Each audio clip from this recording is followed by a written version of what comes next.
Welcome to the Horror Friendly Podcast. Hello, everyone, and welcome to a brand new episode of the Horror Friendly Podcast.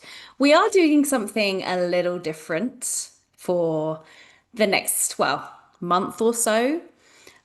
We have decided again to come back from last year and cover a handful of the films that are being premiered at FrightFest this year, the 2025 FrightFest.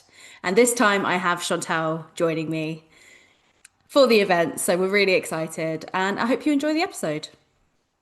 So we are now moving on to our next film, written and directed, written and directed by Joe Begos. We are covering the 2024 Jimmy and Stiggs.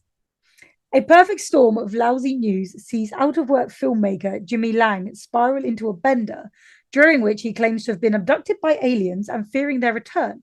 He contacts his old friend Stiggs to help him gear up for war. Now, Katie, this is one we saw quite late at night. This was, oh my God, whatever time it started and finished at FrightFest. So we were late night, in the mood, ready to go. What were your thoughts on this one? Yeah, it really set the vibe. Like quite a few beers in, end of the night, like last film, we were ready for it. I actually do feel like this was the perfect kind of setup to watch this film. Because if we'd watched it, I do think Fright Fest really had it in the bag when they showed this film like as one of the last ones of the night. Because it worked really well. Like I feel like it was almost like a pre-drink film. Like Post-drink, pre-drink, mid-drink, yeah. Yeah, you went through. I just think the timing the timing of Fright Fest was great. I liked this film. I think I did like it. I think that now that we know a bit more about behind the scenes of how this film was made, I have a lot more respect for it. I think watching it, I was kind of like, this film is crazy. This film is a pre-drink film, but like, I was just a bit like, at half the time, I didn't know what the fuck I was watching. It felt like I was on fucking every single, I don't know. It was just a lot, but I think I liked it, I like the weirdness of it. What about you? I love you feel like you have to defend yourself. I know. I wouldn't watch this again. Okay. It's really funny because the reviews keep coming up and one was batshit insane, which, as you say, because you feel like you're on every drug. Yeah, exactly. I think the problem was I liked this for probably the first half an hour. Would you believe this was only an hour and 20 minutes? Yeah, no, that is insane to me. This did feel a lot longer. It felt so much longer. I think it was really interesting, obviously, at the beginning that we did actually hear from the director. So Yeah. it was really interesting to hear his perspective and how it was like film. It was like a COVID project. It was filmed over 4 years. All the effects, practical effects, all made at home. And then they showed a bit at the end of like how like some of the hands were, but they were like robot hands you kind of get from Amazon and make them to get like build it. So I loved that. And then when you're watching it and it's just chaotic, and I was like, this is great. The opening scene was a bit weird. I actually the first 5 minutes fucking pissed me off. Maybe it wasn't 5 minutes, but the first perspective is his perspective, but as if you're his eyes. So it is quite intense. It's very intense. Like he keeps blinking, and then every time I'm not helping myself tonight, giving away all my icks, but like every time there was like he drank a bottle, he was glugging, and like that noise was horrific. And I'm sat there like in the cinema, like awful. Well, you don't like any of that ASMR stuff, do you? No, so this was. And it was so the speakers in there were so good, and I was just like covering my ears, and I was like, oh my God, everyone thinks I'm like, yeah. I was like, we're 3 minutes in, and I am not okay. And I was like, it's okay, we'll get to the title cards, and then it will change perspective, and it did. Thank fuck, because I was like, if they'd done that whole film, I'd have walked out. I'd have left you in there because I would have just. I hated that opening. It went on far too long. In that, it was really interesting for like the first 30 seconds, and then like 5 minutes later, you're like, okay, enough. It was making you feel seasick. Then I really liked it. Then it went batshit, and it was great. But then after like 30 minutes of batshit, because the thing is, it's all filmed in one apartment, so it's only Yeah. 3, 4 rooms. There's like a yeah, literally like bathroom, kitchen, dining room, but well, the kitchen lounge are kind of combined, bedroom. So you've only really got 4 rooms to play with, and the hallway, sorry, because they use that really Mm. well. Yeah. But it, Yeah. but It's it's yeah, mm.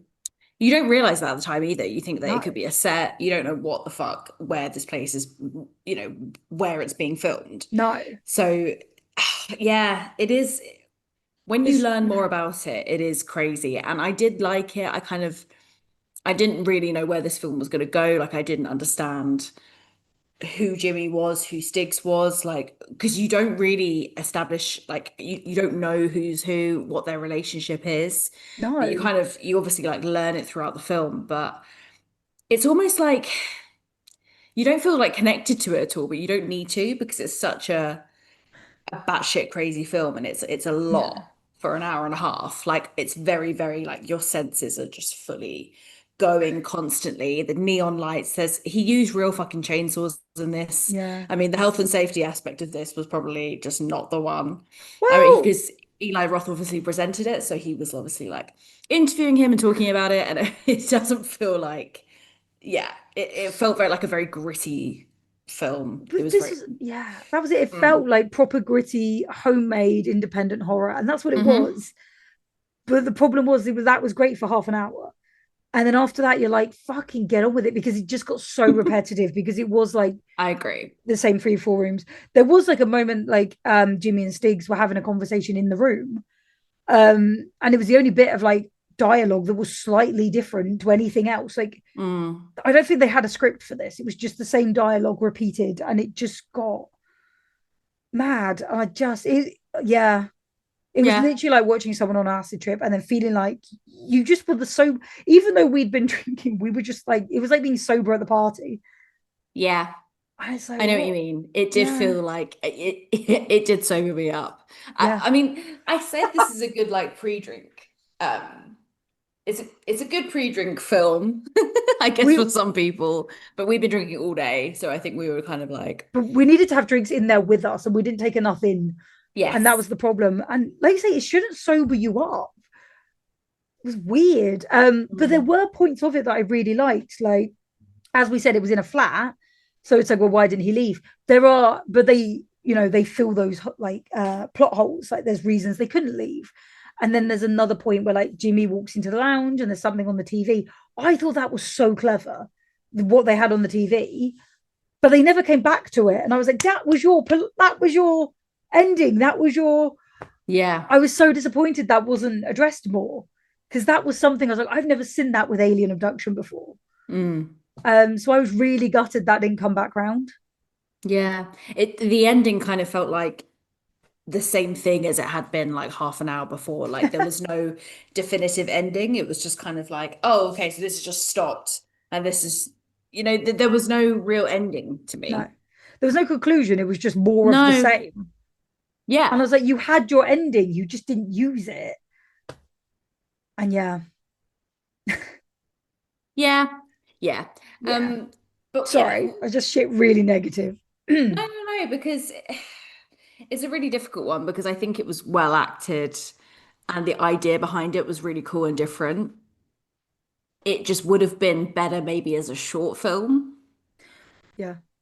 Either I don't again, know. It either got it got yeah, too much for too long. either as a short or yeah, with that ending that they had lined up and didn't use because that would have pulled you out or it would have pulled Jimmy out of where he was and it would have been a change instead of more of the same, Mm. which was just as you say, it wasn't like, oh, a conclusion, yay. Oh, Yeah, no, there wasn't. Yeah. Um, yeah. I felt like with him though, with Joe Begos, I felt like it was a massive passion project for him. As yeah, you said, it was something he'd worked on for years. So, and like the fact he even took the fucking alien with him to Fright Fest is incredible. it's just great. And everything was made and everything was in his flat. Like, and he was showing like the interview was showing like that what was left of this flat, like stains everywhere, just Yeah, chaos. there's still like So blood on his ceiling. yeah. I was like, this is incredible. This is committed. But he had to live in that flat for the 4 years while he was filming on and off, which is That's impressive as crazy. well. It is impressive. No wonder, yeah, it probably was just felt like an acid trip for him when he was living in that. Probably. So, yeah, it was obviously a very real kind of like For him, it film was for him very to real. make. It was very real. Like it was like a documentary. Yeah. And I think like at the beginning, again, when he's like running around the bird's eye view, point of view, and all that, he's like calling someone. He's like, "Oh yeah, come over, babe." And then we hear her Yeah. leave a message, and she's like, "You're never gonna have this tight pussy again." Right around, I was like, "Who the fuck speaks like this?" Like for me, I was like, that dialogue felt so unreal. Do you not speak like No, funny enough, do you? You that? never leave me those messages, Katie. That's rude. I'll start to, I Thank promise. you, thank you. But it just for me, I was like, "Who the fuck talks like that?" Mm. Especially when you're like 30-year-old man, like who the fuck is leaving you these messages? That bit just took me out of it, and I was like, we're only 5 minutes in and that's just thrown me out. And Mm. then I came back in and it was good, Yeah. and then I just got bored. Yeah. I actually agree. Like I think it got too much of the same. And I'm actually gonna stick to the theory that I think this as a short film would have been great. Yeah. Um, just a feature length film.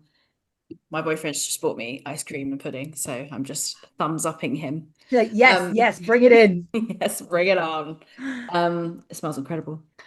So yeah, mixed reviews. This would have been better as a short film. Yeah, That's would have been that's better my as a take on short. it. And also, again, the script needed some work. Though we did find later that night, because you and I were fixated on this, Yeah, we did man. find later that night the best letterbox review, which I've asked Katie to find and read for you, because it Okay. sums it up perfectly. Yes. So this was written by Axel. I fucking hated this fucking fuck ass fucking movie where fucking every fucking sentence fucking has fucking fuck. Every fucking 2 seconds fuck. Fucking walked fucking out the fucking theater. It, So but it, yeah, it my guy literally didn't was. like it. It was every other word or every sentence had fucker.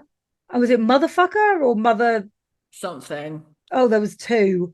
And Yeah. they literally went, but it got to the point they just kept insulting each other, like with the same. And I was like, I've heard children on the fucking 4-year-olds have a better argument than this.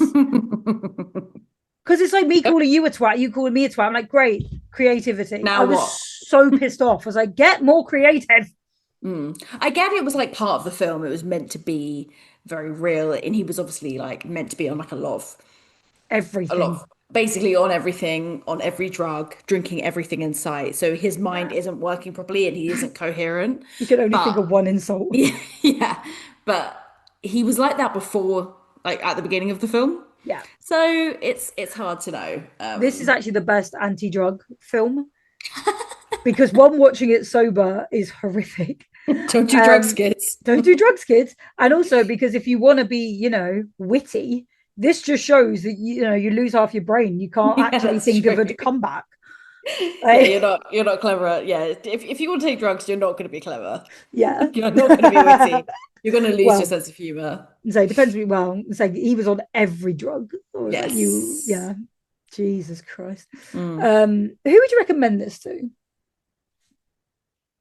I think people that are fans Stoners. of stoners. Actually, not I think stoners. People on an acid trip. I think kind of more sort of I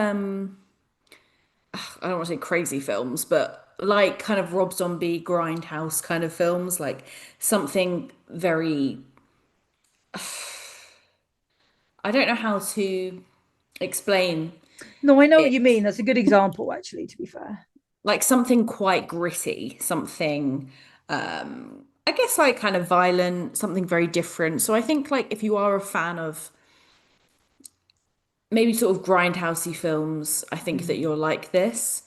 Again, like I said, I liked the concept of it.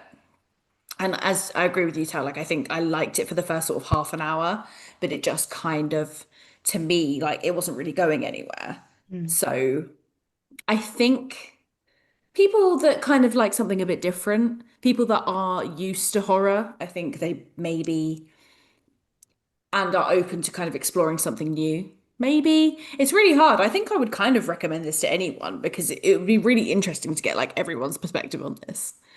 True. What about you? This is a hard one. See, I'd actually go the other way. and it would be teenagers, early 20s, who are still like, you can still stay up all night.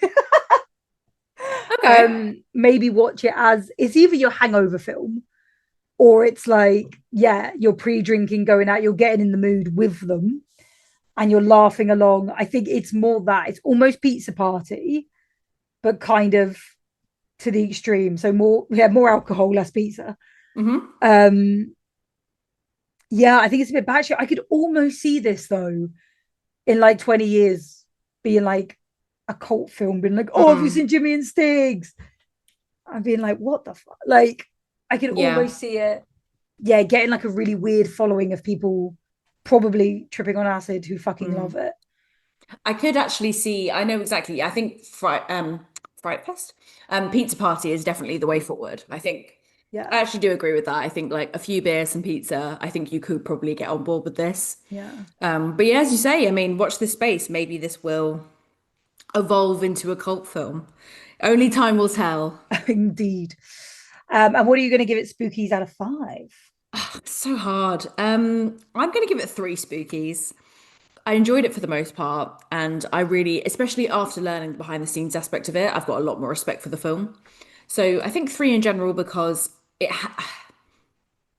unlike you, I would watch this again, I knew but you would. I would do it in the right atmosphere, with beers, and more of a party atmosphere, I think. I'd put it on because I just want to see people's reactions when they watch it. You can see this on the screen at a rave. Like there's so many like glow stick Right. fucking that Neon light lights. neon lights. Yeah, like you already have to be at the rave before you can watch this. Yeah. And that's what's really hard. You can't sit in a cinema and enjoy this like you would in that environment. No. They Yeah, should no, have given definitely us all not. glow sticks. We'd have all had a great time. So, go Jimmy, go Jimmy. I'm What not about sure. you? So weirdly, this is one of the ones we actually very much disagree on. Well, not very much, but I'm going to give it a 1. I think hearing the behind the scenes stuff did make it more interesting. However, but again, it's one of those really horrible things where I'm like, okay, but you saying, it was your passion project for 4 years. I'm like, but you were in one flat and this took you 4 years. What script was there? Every other word is the same word. But I did love the practical effects. I appreciate that, he had to edit it all himself, make it all himself. So I do really appreciate that, but I just don't think, again, yeah, just there Mm, needed a bit more. Like the creativity was there from like the alien perspective and yeah. yeah, some of the kills, but it just wasn't there in storytelling or in the script. And annoyingly, it was close. Mm, Again, I just really wish they'd gone with that. yeah. But Okay, fair enough. maybe a Jimmy Well, and Sticks too. maybe there'll be a sequel. We Please will don't. see. You can see it first and tell me. Yes, I will. I will watch it. And if anyone else has watched this film, we Yeah, would or love wants to, to. or wants to now that you've heard our review. Follow them on Instagram Yeah, and we'll do it. share everything. Because yeah, again, like they're very passionate about it. So it's been picked up by Eli Roth Production Company. So you probably will hear a little bit more about it. But yeah, check it out and enjoy. Check it out. Fucking check it out. Motherfucker. What's a motherfucker? Cocksucker. Cocksucker, yeah. Shout that really loud, mate. She's gonna be like, what the fuck? Cocksucker. Cocksucker.